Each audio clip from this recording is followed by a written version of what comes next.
here we go again. So ako mga kauban is tagaw na magiging nga magkikibimi. So naabot kami ring dapita ha. Whereas na yung pag-anhin na mo, pwede ligyan ng tao sumuon ni nagawas na pwede me. So naka-decision mi nga mag-drive-thru na lang kay mas dali tingali. And fairness, dali rin yung kaayo, mga pila lang yung kaminuto.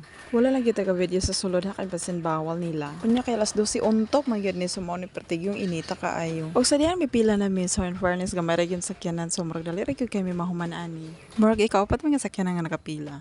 While here, naglista na kita kung sa atong orderon.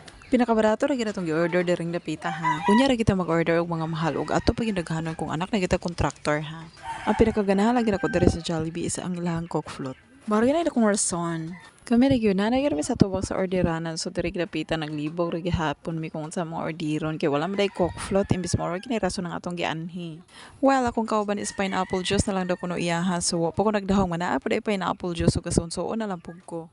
So, wag ito na sweeto sa ilang tanang menu kay kanay taga-bukid lagi ta. May gani pa rin sila no kay ila pang i-repeat kung unsa among ipang-order so dire kay nahibawaan nga nagdoble na pod sa moto kalangay. May gani nilang tailor kay buutan pod ni sabot ra pod siya sa mo ang mga reklamo.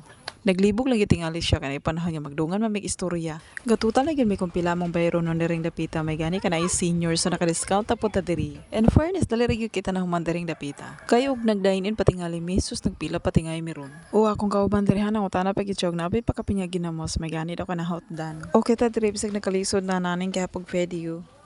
O kanay akong mga kauban sa riyo di pa halata nga mga senior kay marapok mga bata lang taon muraga ilog sa pagkaon. Unya grabe man gyud makapanghambog akong kauban nga lami man gyud kaayo ang siopaw daw diring dapita so mao na ni tilaw ta unya tag cheese man so maka-afford rata. In fairness, pwede po siya panglaban kay lami gid siya unya barato ra pud siya. At least ba dili po ta maignorante kung aha ni dapita. Og mangutana mo aha dapit PM lang mo ha kay nakalimot mo kung sa pangalan sa store.